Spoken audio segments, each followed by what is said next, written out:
And so we will get another update from the one and only Naomi Wolf. She, of course, is an independent journalist, co-founder and CEO of dailyclout.io. She edited the Fiser papers, authored Facing the Beast. She has been spot on in her focus of protecting women from some of the excesses of COVID. I needed to apologize to her for my sexism and my hubris. I'll bring it up again. I'm happy to apologize and admit where I got something wrong, and that is where I got something wrong. Amy Alkon will join us. She's also an investigative science writer, author of Going Menopausal and Un-F-U-C-K-ology, president of the Applied Evolutionary Psychology Society. I look forward to talking to her about all that. So we've got a lot to get into and some breaking news that we will open with as it pertains to the COVID vaccines and children and pregnant women after this. Our laws as it pertains to substances are draconian and bizarre. The psychopaths start this way. He was an alcoholic because of social media and pornography, PTSD, love addiction, fentanyl and heroin. Ridiculous. I'm a doctor, for Christ's sake. Where the hell do you think I learned that? I'm just saying, you go to treatment before you kill people. I am a clinician. I observe things about these chemicals. Let's just deal with what's real. We used to get these calls on Loveline all the time. Educate adolescents and to prevent and to treat. If you have trouble you can't stop and you want help stop it, I can help. I got a lot to say. I got a lot more to say.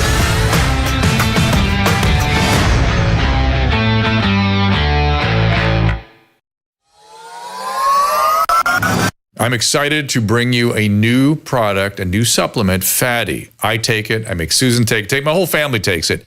This comes out of, believe it or not, dolphin research. The Navy maintains a fleet of dolphins, and a brilliant veterinarian recognized that these dolphins sometimes developed a syndrome identical to our Alzheimer's disease. Those dolphins were deficient in a particular fatty acid. She replaced the fatty acid, and they didn't get the Alzheimer's. Humans have the same issue, and we are more deficient in this particular fatty acid than ever before. And a simple replacement of this fatty acid called C15 will help us prevent these syndromes. It's published in a recent journal called Metabolites. It's a new nutritional C15, pentadecanoic acid it's called. The deficiency that we are developing for C15 creates something called the cellular fragility syndrome.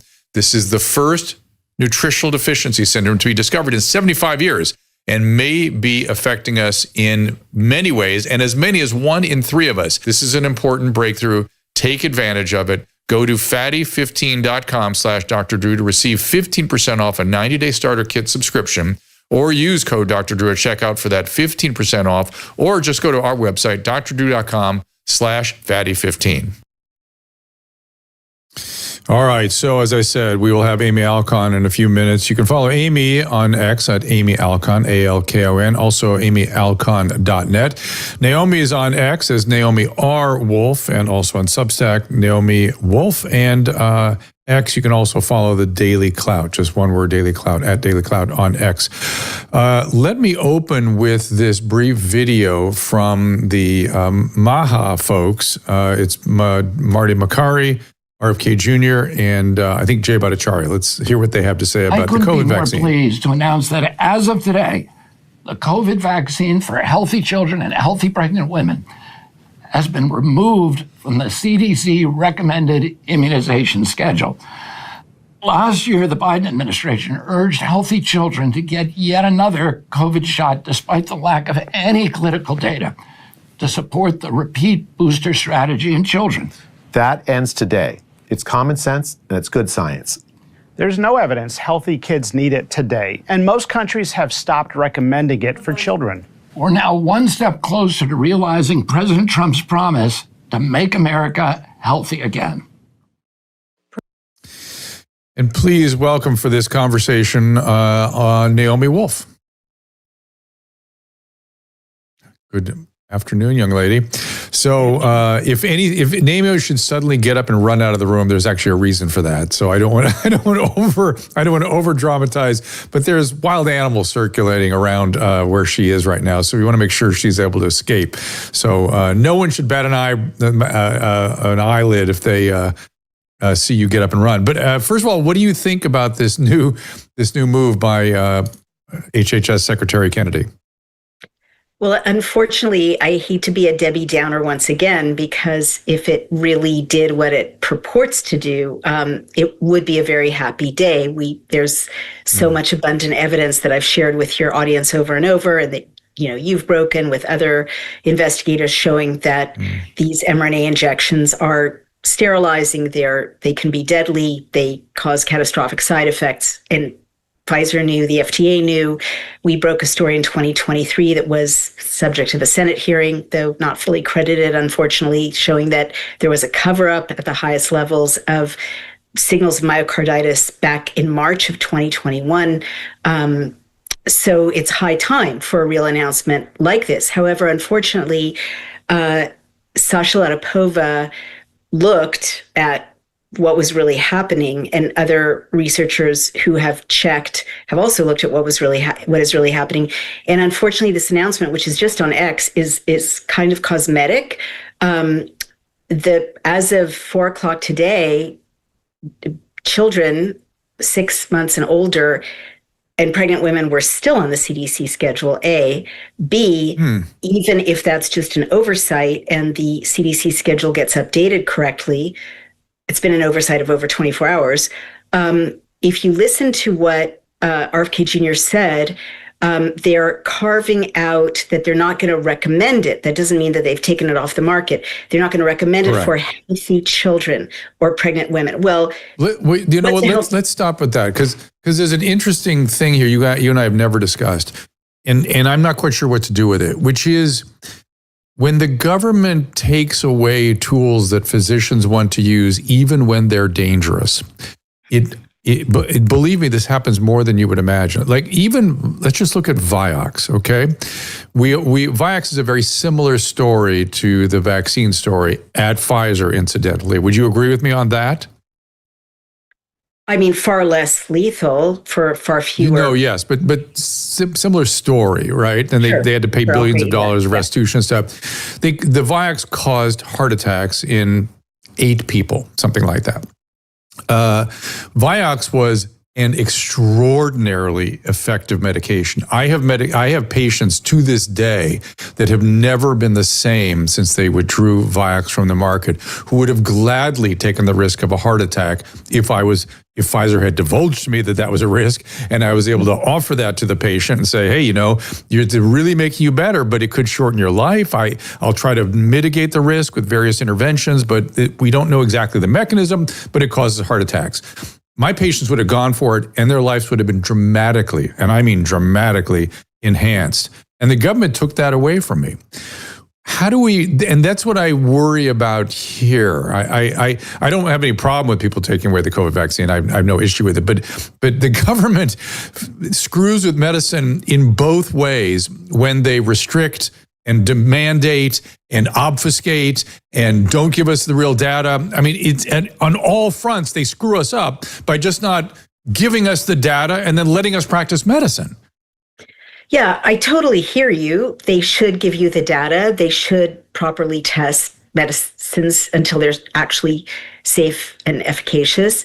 But respectfully, in this case, that's not what's happening on multiple levels. Unfortunately, RFK Jr. isn't even taking it away from anyone. And the idea that he would allow a child who's immunocompromised to have an injection that damages immunity further, or a child with cardiac problems, give that child an injection that causes cardiac problems, which, a story we broke in 2023, that just doesn't make any sense at all. And yet that's the statement that these 3 men were making. So they're not removing it, right? That's kind of smoke and mirrors. It's optics. Yeah. It's a pat on the head to mom how to say, settle down. No, it's still around. Nothing is happening. But let me speak to your very legitimate concerns. Should the government take away a medicine? These injections are not a medicine. They were released after like 10 months of internal testing not through the normal FDA testing mechanism of a new vaccine. It takes 10 to 15 years. They were released with an emergency use authorization. Pfizer got the emergency use authorization by fudging the data, taking away the bodies of 8 vaccinated people with COVID who died so that they could falsely claim that you're better off with the injection. And also, you should know, if you don't, that the injection, the material that reached the marketplace is not the same formula. It's not the same product as the material that was given EUA. It was a bait and switch. So it's not even a medicine, and it's not what they said it would be. And then lastly, the whole thing about we're going to let, sick kids have it and pregnant women, because that's a high risk category, still have it, is so perverse, because it doesn't work to stop COVID, right? And Fiser. Well, let's start again. I want to interrupt you as you throw a lot of stuff out. I want to make sure people hear every little detail of what's behind what you're saying. So I recently have had several patients that took the vaccine within days to weeks, or even a couple months, even the booster, of getting COVID, bad COVID, had zero effect, zero. And and all those patients, zero. And I didn't encourage them to get them. People still get the boosters. I don't, the people are entitled to do that if that's what they want to do. And older people are very likely. Dr. Drew, you should. Well, here's what I tell them. I don't know what we're doing. I don't know what you're doing. I've seen now multiple cases.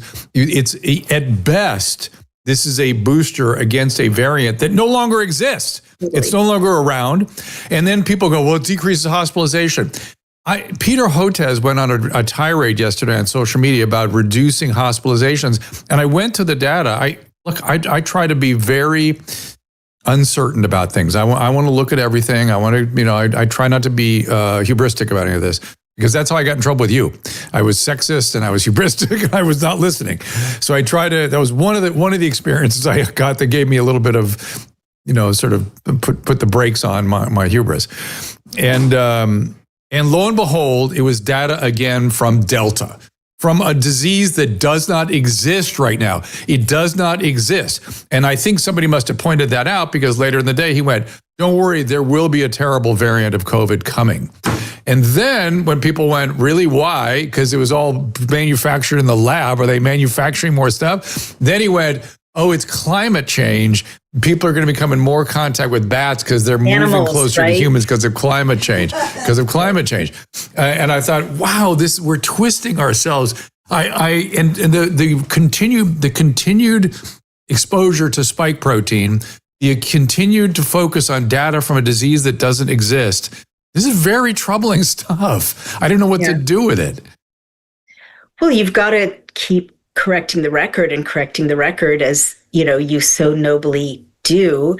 And with this claim, your poor patients saying, they heard the propaganda repeated over and over, you're more likely to be hospitalized and die if you're not vaccinated or if you don't get the booster. Yep. Well, again, now know, because I told you, and you can look it up in the Fiser papers, the only way they got to that number was by illegally concealing what happened to a bunch of people who died with COVID and boosters or the injections. So it's a fake. And let's not forget, the part that really stunned me of the Fiser studies is that they excluded the first 2 weeks after vaccination.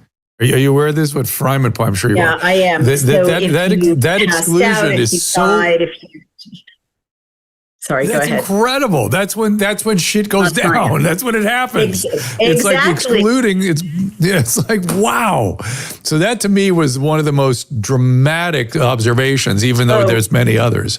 There's so many. Add to that the Shimabukuro study that proved that it was safe for pregnant women. They cut off following the babies two weeks after they were born, whereas a lot of, as you know better than I, a lot of problems surface more than 2 weeks after a baby is born. It's all disgusting. Look, it's all totally disgusting, but why are we even talking about this, Dr. Drew? At this point, we've got, we fought hard to get RFK Jr. to where he is, head of HHS. My beloved friend, whom I respect so much, Jay Bhattacharya, is now head of the NIH. There's Marty Makary at FDA. Incredible. And they're making a nonsense statement for pure optics on X, not even on the website, not even updating the actual schedule so you can check it and see that what they're saying really happened. It hasn't happened. And even if it did happen, they had some lawyer draft such a legalistic wording of what they were saying that people are celebrating on X, to allow them to keep giving this to sick kids. What's a sick kid? A kid with allergies, a kid with asthma. Who isn't a sick kid? Yeah. One of the 30% overweight kids. That's a sick kid, right? Kid with prediabetes. Yeah. Going to keep giving this to those kids, which is insanity. And it's really like, if you zoom right out, it's kind of eugenics. I mean, I'm sorry, but to give sick kids something they know will make kids sicker, what's the logic of that? If it's murderous logic. I'm sorry, like, I can't believe I spent 3 years fighting the last regime, and now people who are our friends and our nominees are doing something so immoral and so, like, damaging to the nation's children and pregnant women. What the heck? Well, I'm glad you are the champion warrior on these fronts, and I'm always grateful you're there. Like here we are again. Let me soften that a little bit and just say, look, I'm one of the things I'm noticing is that how government functions is sort of pathetic. DOJ goes in and gives $1 trillion of cuts, and they actualize, none of them, or not nearly enough, or whatever. I don't understand. And this feels like the same kind of thing to me, where I don't know what they have to go through to change a couple words on a CDC website, but my suspicion is it's more than you and I imagine. And that is disgusting. I agree with you. And in the meantime, maybe people are hurt. I don't know. But I know. Worries me. Come on, Dr. Drew. You very rightly apologized to me for getting it totally wrong on the menstrual issue. Good for you. I've forgiven you long ago, but there's no gray area at this point. I'm not going to let you say there's gray area. I'm not going to let Marty Makary say there's gray area. There's 500 pages of text in the 2 Fiser books showing that there is no gray area. He doesn't need any more data. It has been thoroughly proven from Pfizer's own documents that this is a murderous injection. People are not just going to get hurt, they're going to kill children. And that injection is an abortifacient. It causes miscarriages. There's a section in the Pfizer papers where 82% of the pregnancies that they followed in that section, not of the whole denominator, but of the pregnancies that they followed, over 80% of the women lost their babies. And now we know how it works. In the Pfizer documents, there's a pregnancy and lactation report showing 2 babies dying in utero, and Pfizer concluded it was due to maternal exposure to the vaccine. So no, there is nothing okay about what RFK Jr., Jay Bhattacharya, Marty Makary have rolled out. There's no justification. There's no gray area. These have to be taken off the market now. And you're not going to have, any less in your toolkit to work with as a doctor, because these aren't medicines. And Jim Thorpe has been ringing the bell about when the vaccine is given and which trimester we look at, and how the data changes quite a bit when you look at the first trimester, if I remember right, or something of that order. Is that correct? I haven't followed the latest thing. All right. He was in Congress talking about it. But let me just explain to you my but let me jump in there too. Can I just jump in there too? Because something kind of not great is happening right now, which is, I used to be a political consultant to the Clintons and to Al Gore. And it was some time ago, but the vortex of power does have a profound effect on people's conclusions, and I'm not talking about Dr. Thorpe right now, but certainly people who are in the administration, right? They're not telling the truth right now. And what I'm going to say is that however you parse, the trimesters, and I don't know what Dr. Thorpe, testified. I just know that he used, again, without our attribution, our work of over 80% miscarriage rate in one section of Pfizer documents. all around the world, Dr. Drew, there's a dramatic drop in live births, and not just from one source. So Igor Chudov, a mathematician, looked at multiple government databases throughout the Western world, 13 to 20% drop in live births. Amy Kelly especially, investigated a data set from a province in Canada, government data, a 20% drop in live births. And there's just been a study now out of the Czech Republic showing a 30% greater likelihood of losing your baby if you're vaccinated versus unvaccinated. So these are multiple signals. I was just in Iceland. They have 500 missing babies a year now. You know, it's been calculated that in Western Europe, it's 1 million missing babies. Birth rates are collapsing. And I look back, I just tweeted, urging people to watch this show. It's so painful to look back at the clips of you and me talking in 2022, in which I was saying, this is going to be a catastrophe. And here we are. It is a catastrophe. So these men, respectfully, they are mostly men saying, splitting hairs. I mean, respectfully to you, right? You're a guy. Like, it is hard enough to, conceive, gestate, deliver a healthy living baby. And anything that makes it more difficult, people are going to burn in hell for putting that obstacle in the way of women who just want to have healthy children and families who want to have healthy children. So I'm just saying, I do not want to get hung up on the trees for the forest. All around us, birth rates are collapsing. You just, that last piece about burning in hell is you just articulated something that breaks through sexism, right? Because I don't think a male would ever say those words. And I think everyone should, I don't think, not the way you did, that to be able to defend women and motherhood with that level of intensity requires a female, and men need to quietly listen when that's being expressed, which is why I just want to explain my two heads. Go ahead. Again, I would go further. I would flip it around. I would say not being a woman allows someone to split hairs about something so incredibly serious. Yes, correct. That's exactly correct. But I would go further still. Yeah. It's not my job to say, hey, wait a minute, world, you're butchering babies and you're giving them an injection that's going to, kill them in utero.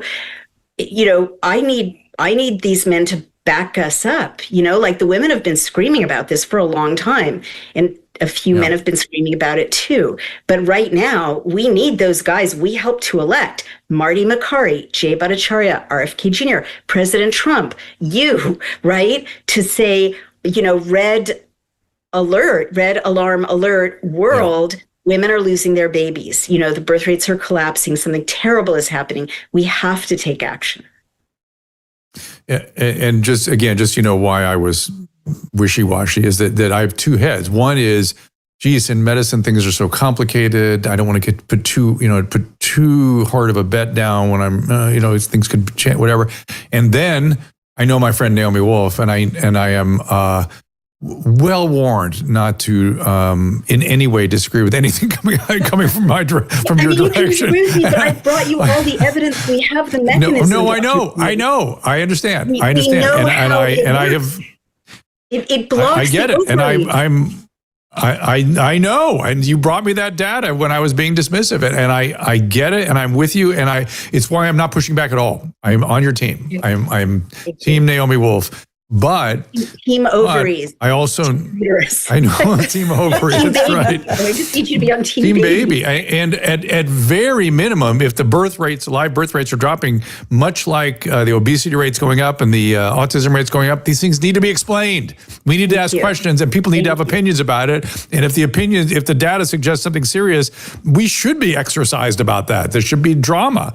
We should be really worried about it. It confirms something serious. Just for the record, it confirms it's all the data is in. We know the mechanism. We know how it's impairing uteruses, causing placentas to go flat, to not be have blood vessels that are bringing nutrients, oxygen to the baby. Yeah. Exactly. Maternal death rates are up 40%.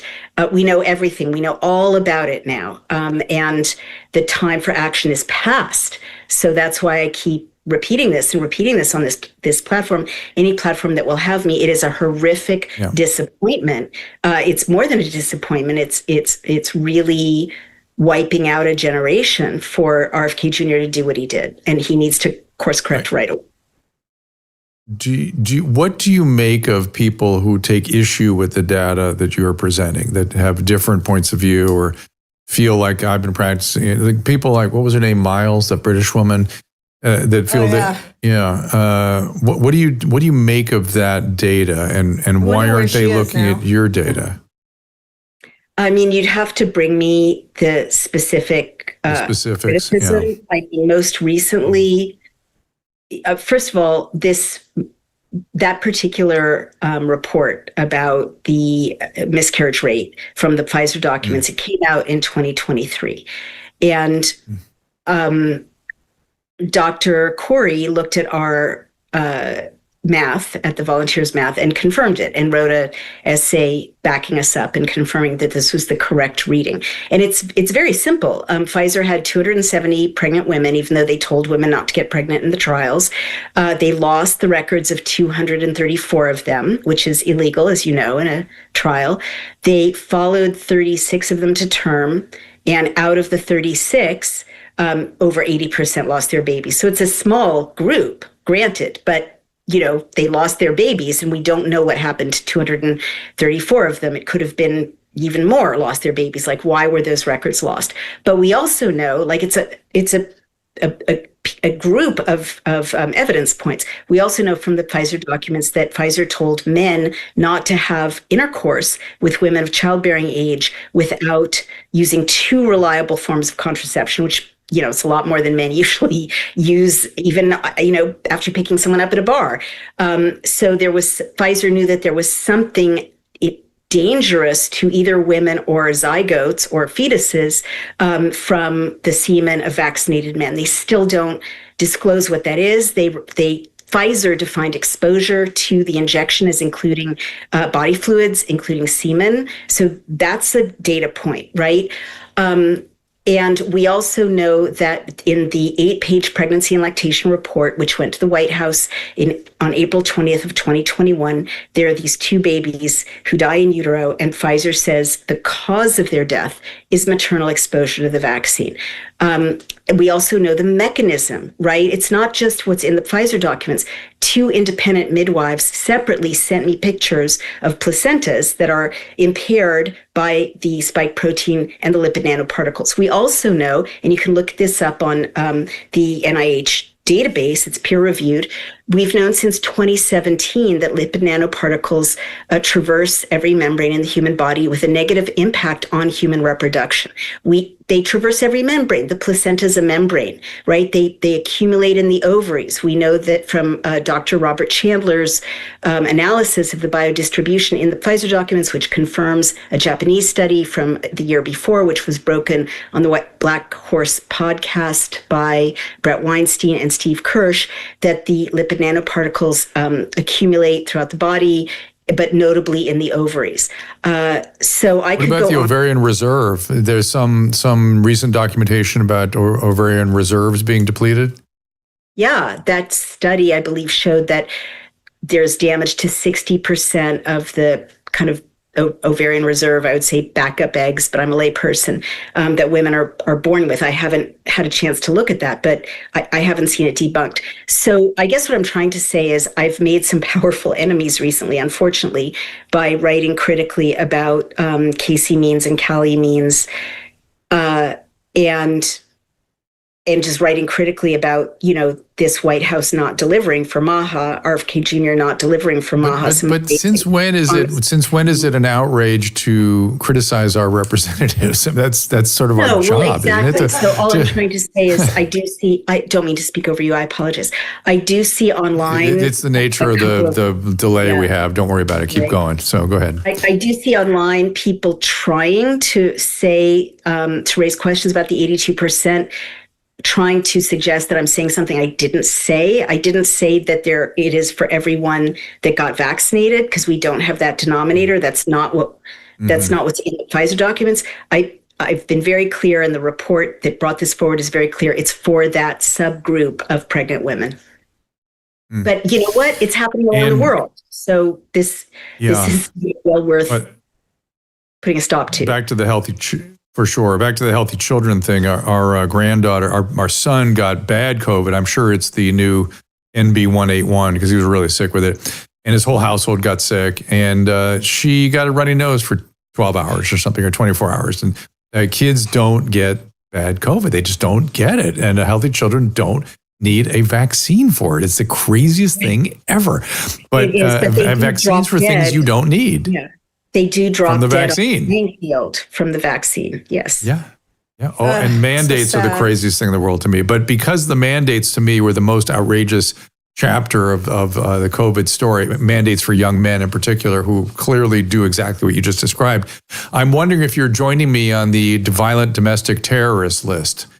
Because are you? I'm going to find out. I'm sure I'm on that list. I'm going to get a hold of somebody over at the Justice Department to look it up for me.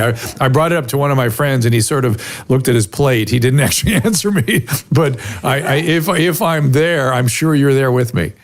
Oh, please check for me if you can. I'd love to know. I'll make a T-shirt. I thought maybe Brian could help us with that. Brian could help. Well, it's domestic terrorist list. Well, they said anybody apparently, and the FBI had a list of anyone who publicly was ringing the bell about mandates. If you were publicly, you were considered a domestic violent terrorist, DV or extremist, DVE or something. And that's what is that, Caleb? I can't read it, unfortunately, when you put those things up. Is that my retweet? Yeah, that's your post. That's your post from Michael Schellenberger about your new professional milestone that you didn't even know you achieved nor intended to. So you actually you have it confirmed that you were in there, Dr. Well, Drew? I haven't had it confirmed, but according to Schellenberger's post there, I meet every criteria, and so do you. Yeah, it's a good guess. And we've been shadow banned on a couple of channels. YouTube is still, we have trouble with them. And certainly Facebook completely crushed us. And then before Elon Musk, X was going after us. I mean, the government was pushing these guys to hit citizens, to go after citizens. It's the craziest fucking shit. It's insane. What is this now? Oh, swatted. Have you been swatted yet? Don't say it. It could happen right now if you if you say it too loud. Did that happen to you guys? Dr. Drew, we went to a neighborhood party here last summer, and after we left, apparently someone called the local sheriffs and said that Brian had shot me. Wow. So, to be fair, I saw him with a shotgun a few minutes ago before the show. I saw him walking around the house with a shotgun. That's right. Oh my goodness. I mean, it's like we're laughing about it, but this is partly why I'm still so passionate about this. We, risk a great deal to just tell the truth. In your case, just practice medicine. In my case, just practice journalism. And to this day, it's funny now because there's a new administration, but this new administration could put us on the list. There's no protection for truth tellers. And that's all the more reason that the struggles we've been through and may still be going through should be, there's no protection for truth tellers. The struggles we've been through and may still be going through should be, we have told the truth. We've proven that it's women are dying, babies field, as I keep saying, take these shots away. And, I'm sorry if you don't play with them, but you don't get to play with them. They are too dangerous. And, what I admire is your laser focus on protecting women, and that has expanded a little bit to protecting children. In a way, it's always been the same. I don't understand why it's important, though. Drew. But I am literally, I'm ready to explode right now. I was trying to be quiet because there's some really good sound bites we can use for video later. But I can't believe that even after one baby died, that we didn't stop it. And Thank you. Yes. I mean, like Dr. Kelly said, some babies died from getting bad formula, and they closed the whole organization down because one baby died. And why we just keep going for it. It's and weird. And it's then weird. Because, and the fact that we're not educating people to think before they inoculate their child, and we are not even doing that. It's bizarre. Well, it's considered conspiracy theory, considered and also like MAGA. when you're It's considered all pregnant, these things that I have nothing to do with. pregnancy is so important, and we're not supposed to drink for 9 months. Okay, a lot of people like to have a glass of wine occasionally. They have to stop when they're pregnant. Why would they take a shot that isn't even FDA approved? I don't get it. Well, it's not. Well, yeah, the FDA No, it's approved. not This FDA is this is the area of controversy. Yeah, I know. It's not a controversy. It's an emergency use authorization. That's not the same as an approval. But even I agree. You're not allowed to take Tylenol. You took the words right out of my mouth, Susan. Like, I literally am doing everything I possibly can never to be in the hands of allopathic medicine again, unless my leg has fallen off, because even if something's FDA approved, now we know the low level of science and math that they use to get there. It's terrifying. And the rates of side effects that they think are just fine. Don't even get me started. But yes, I have been laser focused on women. Babies are part of women. They're not separate things because we carry them and we deliver them. And it is making me honestly existentially sad that the last few people who are still screaming are moms, and the guys we elected to represent the moms and the babies have so quickly forgotten about us. I can't believe they won't make good on what they intend on your behalf, but we will see. And in the meantime, we both it's been 5 months. It's been like nearly 5 months since the inauguration. I used to be a political consultant. They have the votes. They don't need the votes. They don't need Congress. They could take it off the market. RFK Jr. could take it off the market tonight.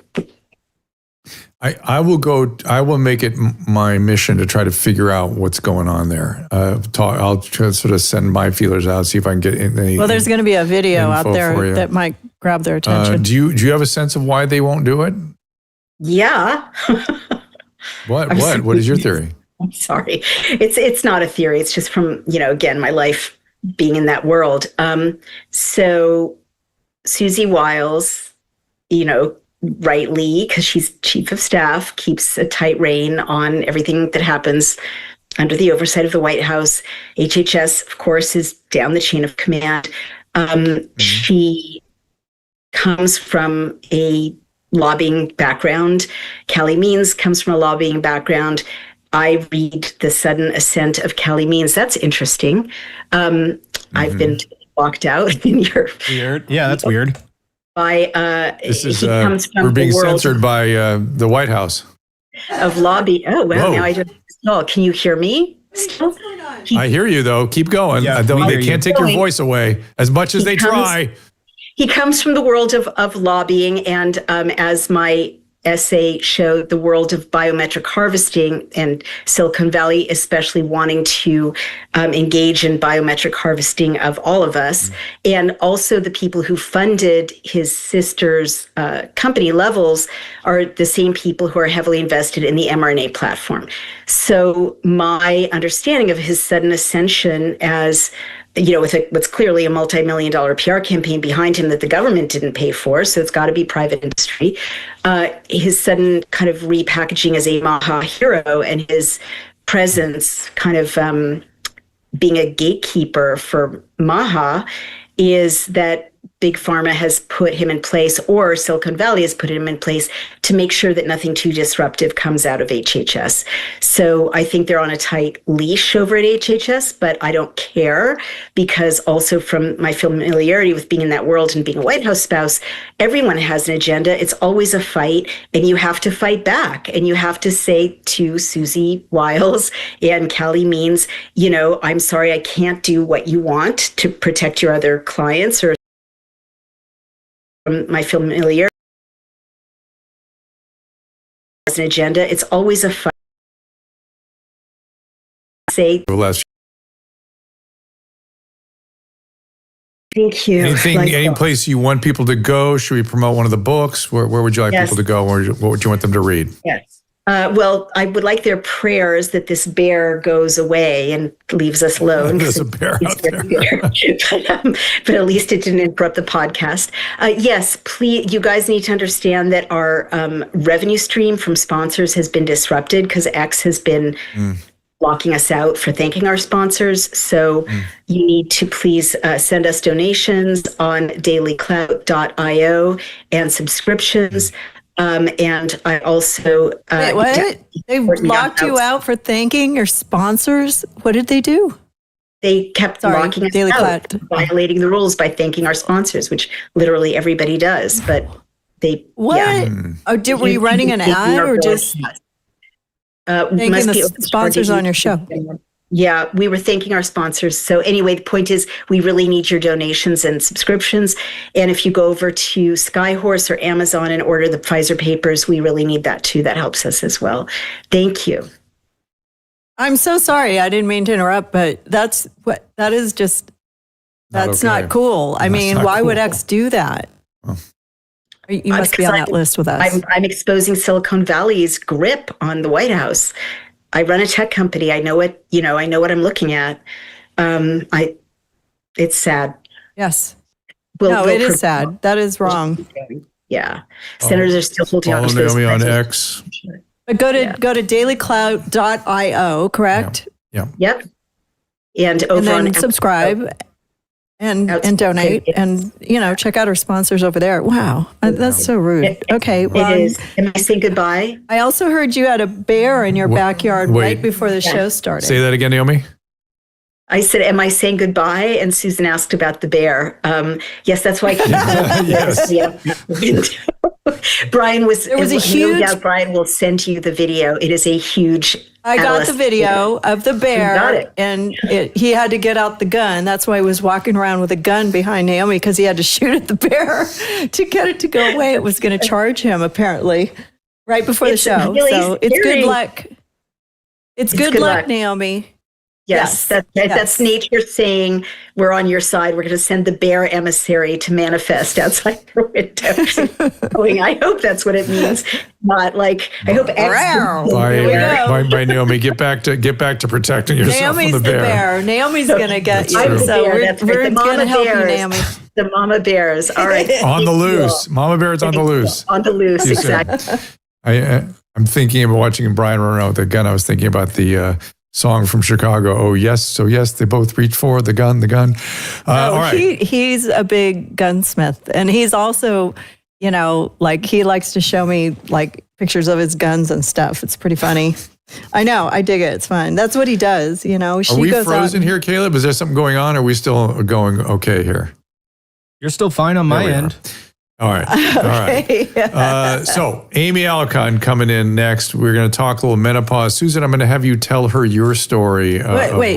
About what? About hormone replacement therapies, amongst other things. We're going to switch. It's women's issues again, but we're going to switch gears a little bit about how... I gave birth to triplets, and I would have never taken the vaccine. How medicine ill serves women, and how we get into these group thoughts, group thinking that screws up our ability to think and deliver good health care. Right back after this. The Wellness Company knows that taking charge of your family's health care is a top priority, and that's why they're constantly innovating to deliver the products and services to help you be rationally ready. Be sure to have the medical kit for kids on hand, whether you're a parent or grandparent. It treats 20 childhood conditions, including nausea and vomiting, allergies, asthma, inflammatory illnesses, even bioterror, God forbid. Listen, croup, ear infections, lice, it's all available in the pediatric emergency kit. You can also order the kids kit with an EpiPen should your child be at risk of anaphylaxis. And those EpiPens are carefully sourced and well priced relative to other EpiPens in the market. All 7 kits, each customized for a different purpose, come with a telemedicine consultation and a guidebook. Skip the scramble to an urgent care waiting room full of sick people and expense, or a pharmacy where there's no guarantee they'll have what you need. Go to drdrew.com/TWC for 10% off any medical emergency kit, or the supplements for that matter. That again is drdrew.com/TWC. ask Dr. Drew. I have no idea who Dr. Drew is. He's been watching a lot of Dr. Drew lately. Dr. Drew. And we want to point out that our granddaughter Eloise has become our family's new spokesmodel for active skin repair. That's this stuff. It's a product there she is. No household should be without. Novel formulation that soothes and heals irritated skin, including and especially diaper rash in Eloise's case. Key ingredient is hypochlorous acid, clinically proven antimicrobial molecule used in hospitals already. It's active skin repair. It comes as a hydrogel, thicker, and great for spot treatments. And also the spray.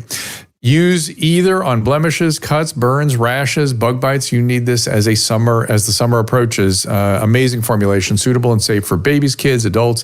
If you have one for yourself, go ahead and use it on your baby. Same strength in different bottles. Our partners at Active Skin Repair also make a hyaluronic hydrating cream, which I use on a daily basis. I lost it when we were traveling, and my skin, of course, started flaking. We were out in the sun a bunch. Oh, there it is. And it was ridiculous. I was in a big panic looking for this. Serum holds 1,000 times its weight in water, and it doesn't irritate skin and cover the pores the way some of these moisturizing agents do. Go to drdrew.com/skin repair for 20% off what is already a great price. That is drdrew.com/skin repair for 20% off. And I didn't even have this bottle. I had a little travel bottle worth of it, and I lost that. It vanished. And did I tell you about the same trip that we ran out of Paleo Valley's lemon meringue superfood bars? This was Susan panicked about that because we ate them all. Once you got a taste for them, it's difficult to go back. You wouldn't really dream of going back to old energy bars, particularly when you read what's in the Paleo Valley grass-fed and finished bone broth, 8 nutrient-dense superfoods, high in protein, good fats, nutrients, as I said, lowish, like under 200 calories, and it's all nutrient. No glutens, grains, soy, or added sugar. Your old energy bars, no. Read the label, just compare them. We love the lemon meringue and the velvet. The lemon meringue, we just got they also come in dark chocolate chip and apple cinnamon. But we just got a supply because we were complaining how we ran out of the meringue, Susan. Here you go. There's your meringue bars. 20% off. Go to drdrew.com/Paleo Valley and subscribe. Or if you want to try them out, you can still get 15% off your first order at drdrew.com/Paleo Valley. So, Amy Alkon, you can follow her at Amy Alkon on X, amyalkon.net. Amy's got a number of distinguishing training and experiences, in addition to her book, Going Menopausal, and also past president of Applied Evolutionary. Menopausal. I screwed it up. Menopausal, Amy, come on in. I get the, and I don't blame women for going menopausal because first of all, no, because they've been mistreated. If you don't mind, before you and I get in our conversation, I want Susan to tell her story of perimenopause, menopause, which was, well, go ahead, tell the story. Okay, so I didn't want to have sex. And I was kind of having some depression and anxiety. I went to my gynecologist, and he was also the person who helped me deliver my triplets. And I said, listen, I don't want to have sex with my husband anymore. And he said, maybe you should get him a mistress like they do in Europe. Oh my God. And I was like, no, that's not going to work. I'm sorry. And I know. Okay. And here's the number of a therapist. This is right? so, and a psychiatrist. A mistress as substitute for the evidence-based medical care that doctor was probably entirely ignorant of, because here's the great scandal of gynecology departments that nobody knows. They're all baby doctors or reproductive health specialists. They have, if there's one doctor, it's rare, or there are usually none who have any training whatsoever in menopause and perimenopause care. So no wonder they tell you this ridiculous stuff when there are actually real answers for what you're going through if you read the science, which I did. And doctors, I mean, really, it's really terrible, the lack of Amy, experience. Amy, I'm sure you wrote about this and you read about this, but I want to flush out from the experience of the practitioner the Women's Health Initiative, which is where a lot of this craziness came from. So we used to use an old-fashioned hormone replacement therapy called Premarin. It was kind of efficacious, but it wasn't ideal. And we would always use progesterones and things. And all of a sudden, the Women's Health Initiative comes out, which was a deeply flawed study, but nobody would admit it. It's, again, another pharma catastrophe. And the finding was, not only does it not protect against dementia, it causes breast cancer, it causes dementia, it causes heart disease. And this is what happened. I remember reading editorial, and I remember all of us, all clinicians went, that is not my experience. This is weird. My women on estrogens seem to be doing better. They have less dementia. They have less osteoporosis. Their affect is brighter. They're more energetic. They're more involved with things. And we were told, this is the part that you may not have read, because lead articles in major journals said in these words, I'll never forget them, you are no better than a witch doctor if you do not follow the findings of this fine study on 60,000 or 600,000, whatever it was, that you are not only worthy of the title of physician, and we will attempt to strip you of any of your subspecialty qualifications, but you are a witch doctor. I remember those words. And so all of us sort of froze. Yeah, we froze, and women suffered. Women suffered. What else just is so terrible. This was it was totally dishonest the way they presented it. They said that these affects the breast cancer, everything else was in healthy menopausal women. That was a lie.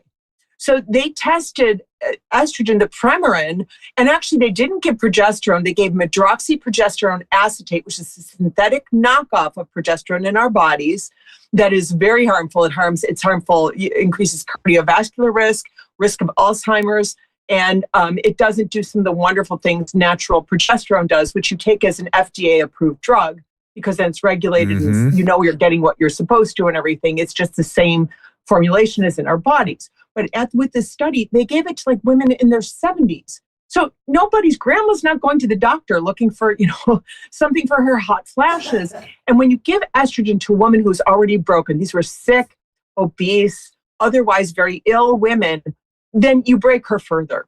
And the thing is, what the science shows is that there's a critical window right after menopause. If you start taking estrogen as a healthy woman, you have to make sure you don't have plaque build up already, taking your arteries into the danger zone, and look at other health metrics. But if you're healthy, you can initiate estrogen then. And this is what the science now shows. Based on individual health, you can continue taking it. You should be monitored throughout your lifespan. And the reason this is important is that estrogen has, we found, these protective effects beyond symptom relief.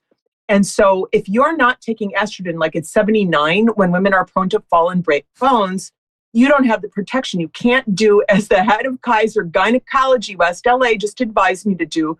This is like outdated science from 2002. She told me I needed to taper off estrogen at 60. I'm 61. Well, I wouldn't do that because I read science from 2025, and I'm not basing this. I mean, she's the head of gynecology. She's choosing the formulary for Kaiser for menopause care. I mean, this is the horror that is medicine right now. Yeah, I'm not surprised. We have a lot of groupthink. We have a lot of medical legal thinking.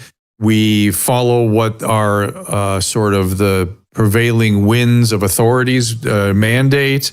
And we don't think, and if we don't read the literature, we're in big trouble. And the literature has been adulterated lately. That was the big shock to me during COVID, that the literature became adulterated. I could see it.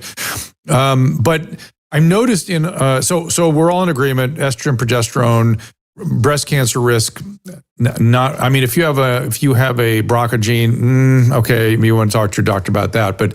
But otherwise, what my reading shows me is not only it does not significantly add to the breast cancer risk, if you add testosterone to the mix, you might actually reduce breast cancer risk in hormone replacement therapy with testosterone.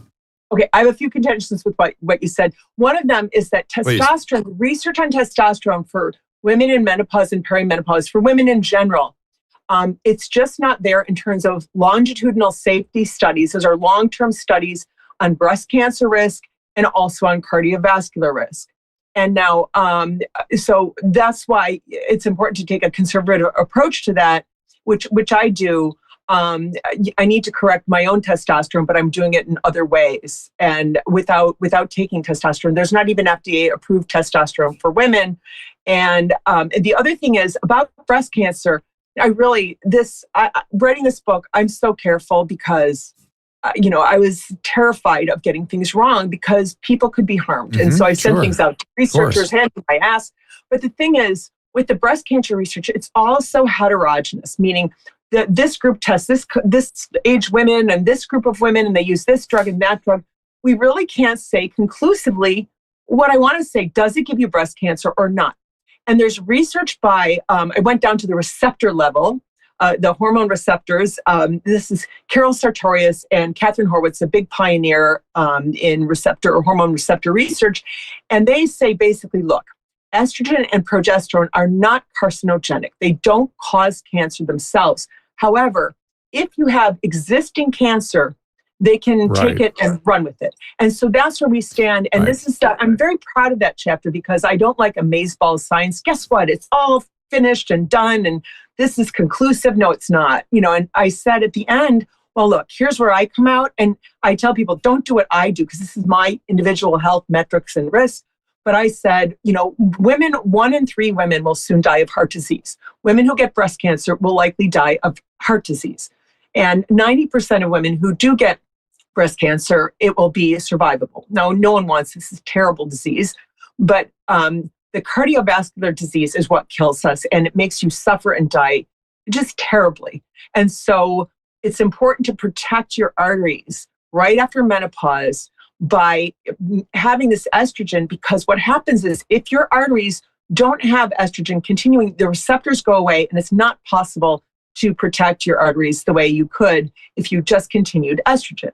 And so these are the calculations you have to make. It's all complicated. And this is the problem with doctors being entirely ignorant of the science. The head of gynecology not having a clue as to the protective effects of estrogen.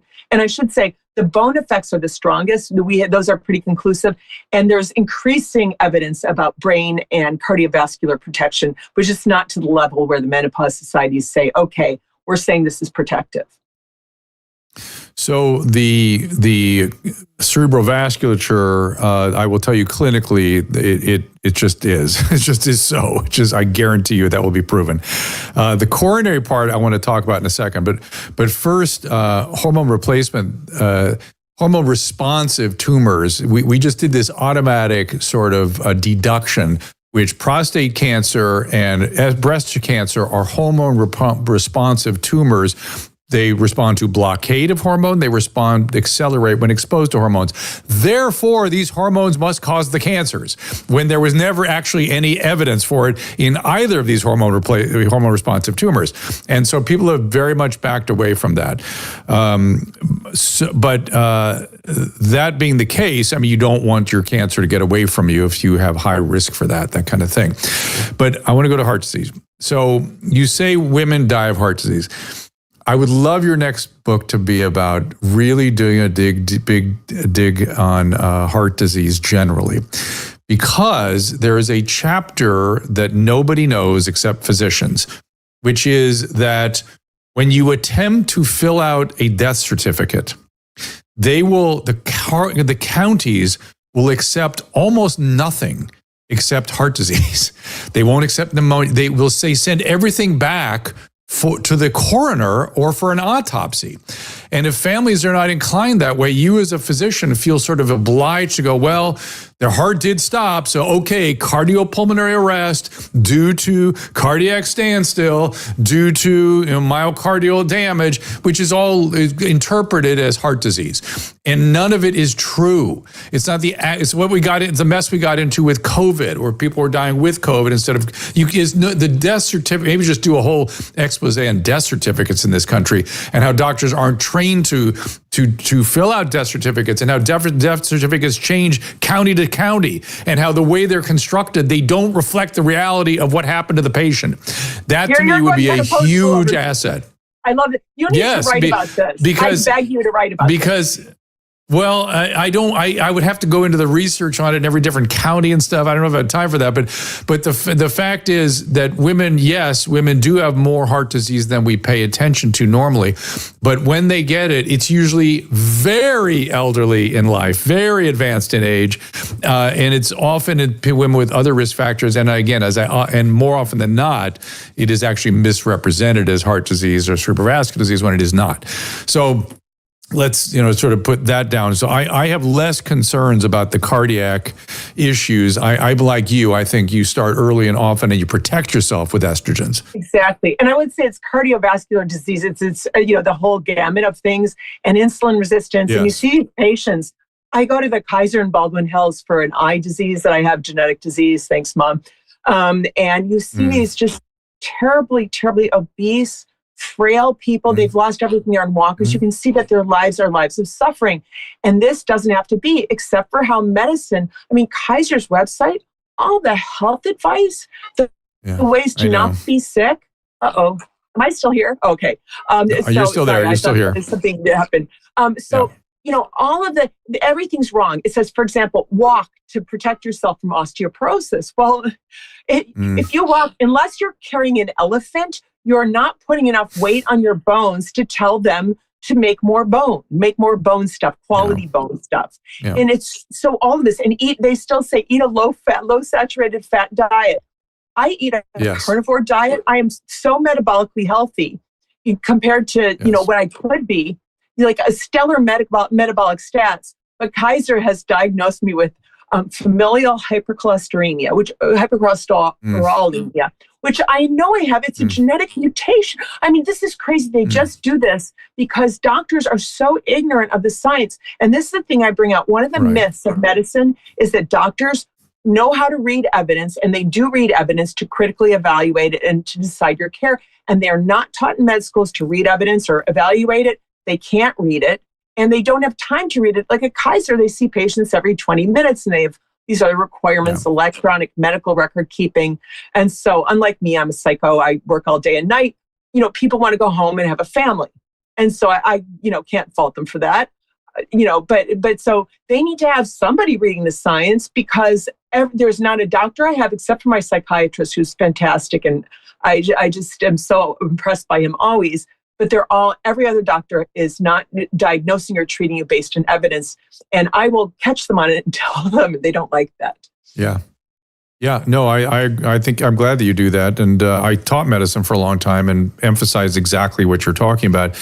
But I realized that, and Brett Weinstein confirmed this, he was an undergraduate professor. He's the Black Horse I know him podcast. And Heather. Okay. And I gave a little talk one time, and he came running over to me afterwards. He goes, "That's it. That's the problem." And I go, and what I put my finger on was that we're not teaching how to do science. That people are leaving scientific STEM training programs without ever being exposed to the actual scientific method properly done.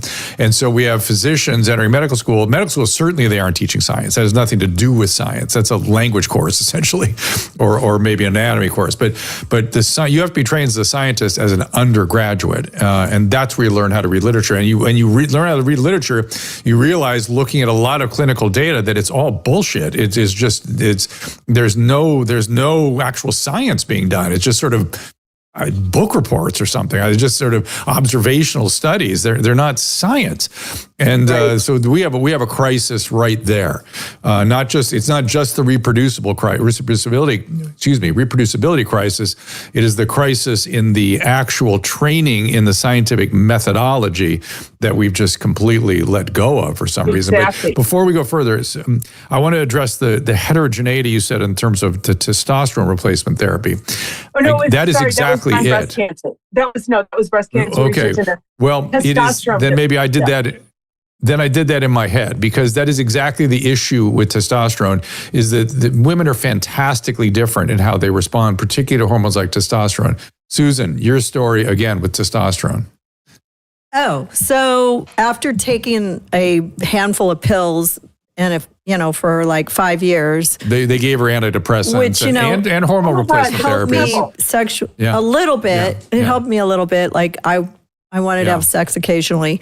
And then one day my friend got her hysterectomy, and she says, "Oh my God, there's a woman in the same office that my doctor's in who's a hormone specialist.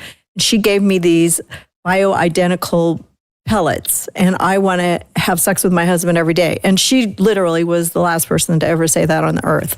And I said, "Oh my God, I need some of that." So I went to this woman, and she inserted these little pellets with testosterone you must and be estrogen. You must be in a mood, Susan, right now, because that wasn't what I was going for. Was how it affected your vitality and your mood. I'm getting there. Okay. I'm getting there. And so I was miserable for 10 years. Yes. Like I started menopause early. Like I was in my early 40s. Oh, maybe your late 30s. I was so pissed off that I felt so good and so happy. It's like testosterone is like a happy pill. You know, you always wonder why men are always happy and women are always grouchy. Men have testosterone, and I suddenly was invigorated. But what you said to me at the time was, I feel like a part of me had died and was brought back to life when I was a younger woman. Yes. And I thought, oh, that's quite vivid. That's very vivid. But by the same token, to Amy, to your point, I know plenty of women who I referred for replacement therapies of various type who respond negatively to testosterone. They lose their hair. Right. They don't like. They get aggressive. They I get lost irritable. my hair, but I did not care. But Susan had a, so again, it's a heterogeneous spectrum. And it's going to be hard to sort that all out. Yeah, I've been on this for 15 years. I mean, I'm literally a walking testimonial to the efficacy of this. And I'm strong. My muscle mass is strong. My bone it's individual. It's the N of one here. N of one. We get it. And I don't have cancer in my family, so that's good. That's really good. No, but it is, there are individual differences, and that's the thing to understand. Yes. And that's the thing, doctors not knowing really anything about this area. So you're going to doctors who have not a clue. So women are left undiagnosed, misdiagnosed. The worst thing, giving women antidepressants. This is what Randy Netze, evolutionary medicine co-founder, says is the viewing symptoms as disorders error. So somebody has hot flashes and you can treat them with an antidepressant. That does help. It's not as good as hormones, but it helps. And what you're doing, though, you're not treating the rest of them. The problems that are caused by, it's really a lack in perimenopause. It's generally a lack of progesterone being made. You have perfectly normal seeming periods, but you're not ovulating and not making progesterone. Yep. And this groups a lot of women, me included, worst, terrible symptoms, and the rage. I'm a nice person. I like people. I'm from the Midwest. I say hi to everybody. I'm in a hardware store, but you're not ovulating and not making progesterone. Yep. And this worst, terrible symptoms, and the rage. I like people. I'm from the store. Some man's coming, like bludgeon him. No, this is perimenopause. I mean, you're really ashamed of yourself. It's true. Yeah, if you're picking up a hammer and using the claw end on your friends, I worry about that. But you're absolutely correct. That irritability, that sort of boiling, hot sweats, but it's the irritability and misery. There's misery associated with this, we do a woeful job. Your book sounds. It's like on point. It's about time somebody wrote this book. Now I want to switch a little bit gears and talk about evolutionary psychology, because I know you have a background in that, right? I do. Yes. Okay. So I was trained as a biologist. And I was trained as a biologist. And as a biologist, I had deep appreciation for evolutionary psychology, because in biology, when you're really trained in biology, every question is answered by addressing, every mechanism is addressed by asking oneself, what is the evolutionary advantage of this protein or this mechanism? Or what were the evolutionary forces that caused it to evolve? Of course, the brain is under the same influences. Of course. It could not be otherwise. It could not be otherwise. I can't underline that enough. And so guys like, what's the guy up in Washington? David, I always want to call him Hume. What you know what I'm talking about? A famous evolutionary psychologist up there. Somebody on the three streams is going to give me that name. David, anyway, not important. Last time I talked to him, it was a few years ago, and at the time, evolutionary psychology was under an attack. And it now looks like that attack was this sort of neo-Marxist society causes everything kind of world where you weren't allowed to talk about biology.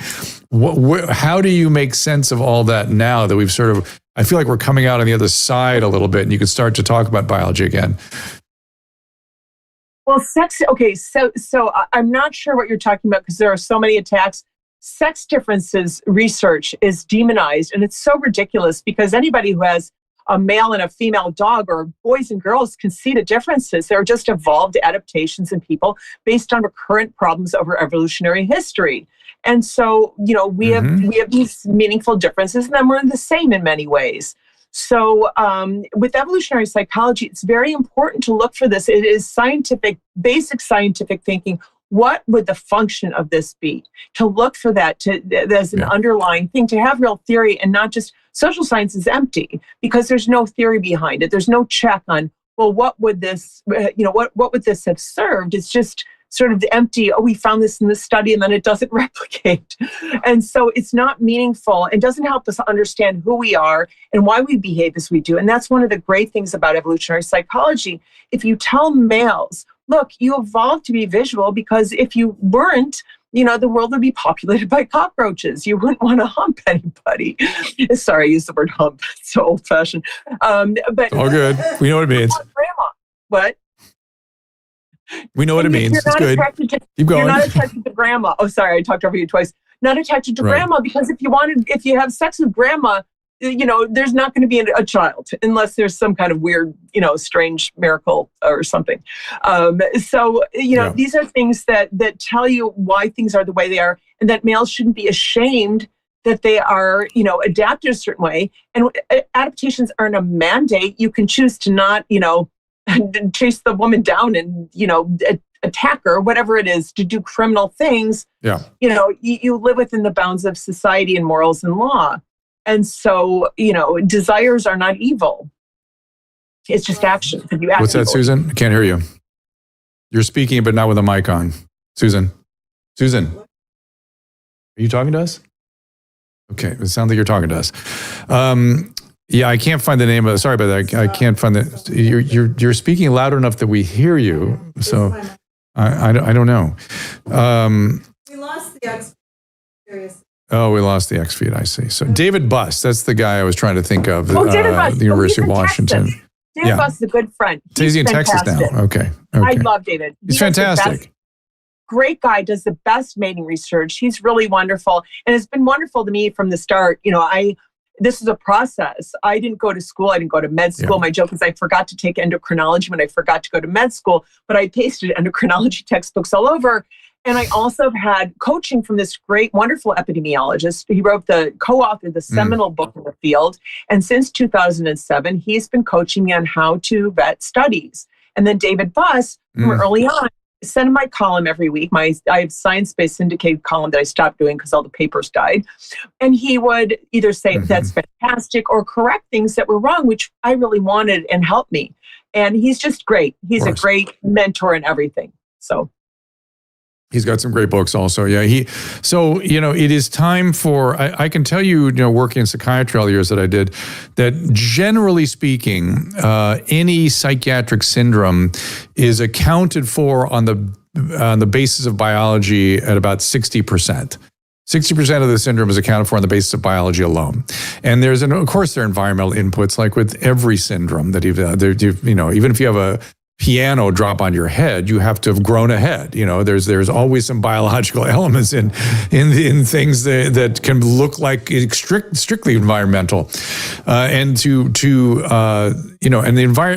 biology has profound effects on everything, and the biology is shaped out of the evolutionary forces of millions and millions and hundreds of millions of years, and that's that.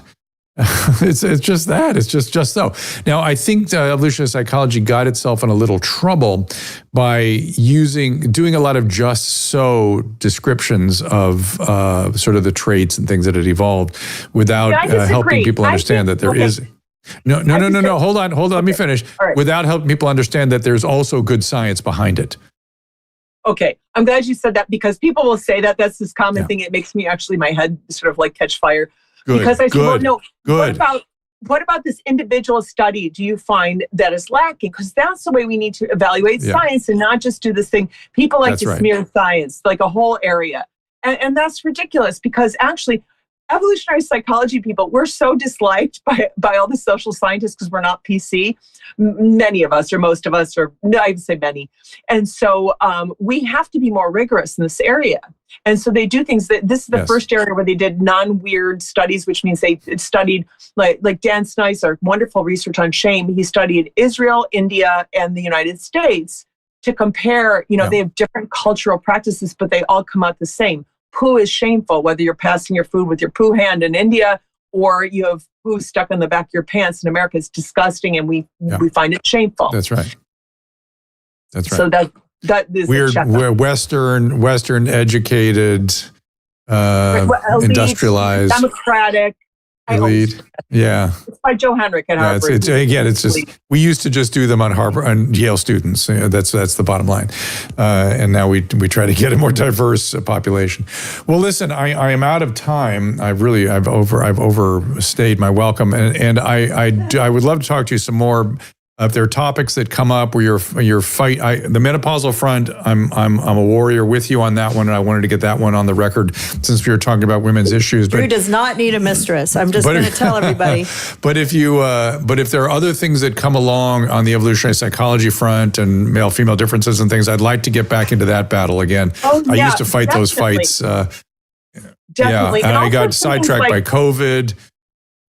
Yeah, and also, I would love to do that. And also some of the ways to practically, to help your mental health, to choose, I talk in the book about choosing resilience. And you have a choice. You can choose to be a resilient person and behave in resilient ways. Those things are very important for, making your life and health work.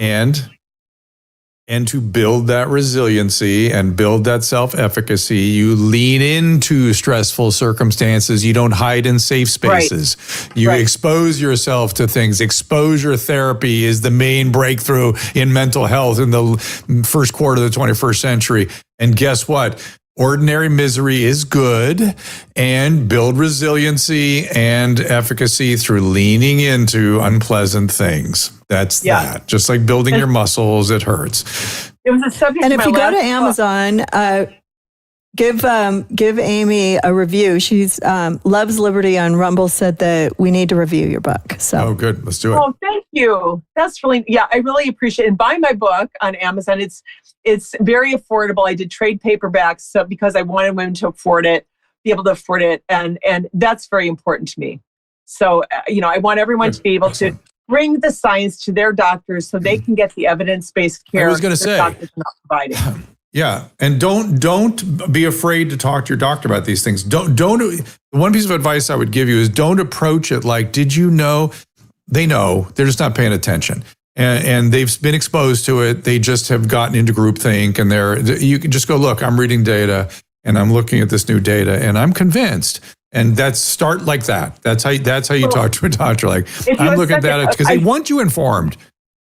Well, I also give women fail-safes, ways to collect legit medical data from their bodies that they can present to their doctor, so their doctor cannot rightfully deny care. You can't deny sleep is the bright line there. You can't deny somebody sleep. If you show them you're not making progesterone, which you can do yourself with a $9.99 thermometer for a month, you can then say, look, I'm not sleeping. And how can they deny you sleep? It's a great piece of data. That's good. Yes. Learning how that's very useful. Learn how to bring the data in.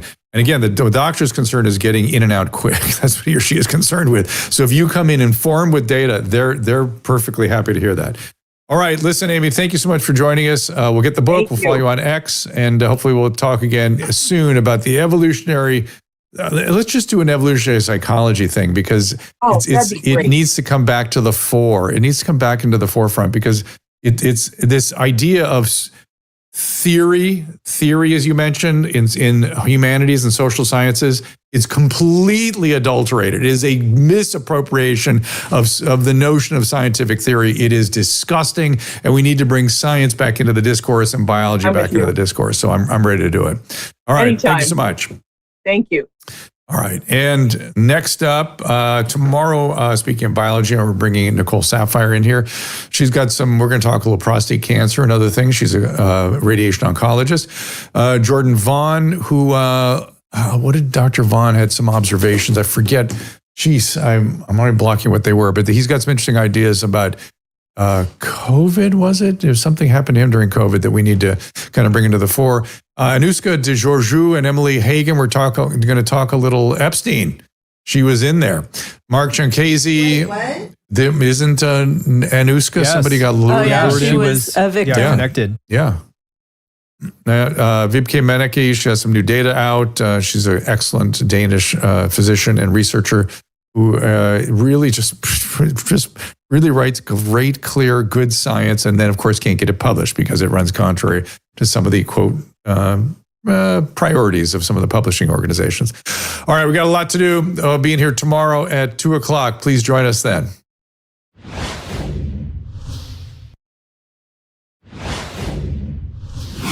Ask Dr. Drew is produced by Caleb Nation and Susan Pinsky. As a reminder, the discussions here are not a substitute for medical care, diagnosis, or treatment. This show is intended for educational and informational purposes only. I am a licensed physician, but I am not a replacement for your personal doctor, and I am not practicing medicine here. Always remember that our understanding of medicine and science is constantly evolving. Though my opinion is based on the information that is available to me today, some of the contents of this show could be outdated in the future. Be sure to check with trusted resources in case any of the information has been updated since this was published. If you or someone you know is in immediate danger, don't call me, call 911. If you're feeling hopeless or suicidal, call the National Suicide Prevention Lifeline at 800-273-8255. You can find more of my recommended organizations and helpful resources at drdrew.com/help.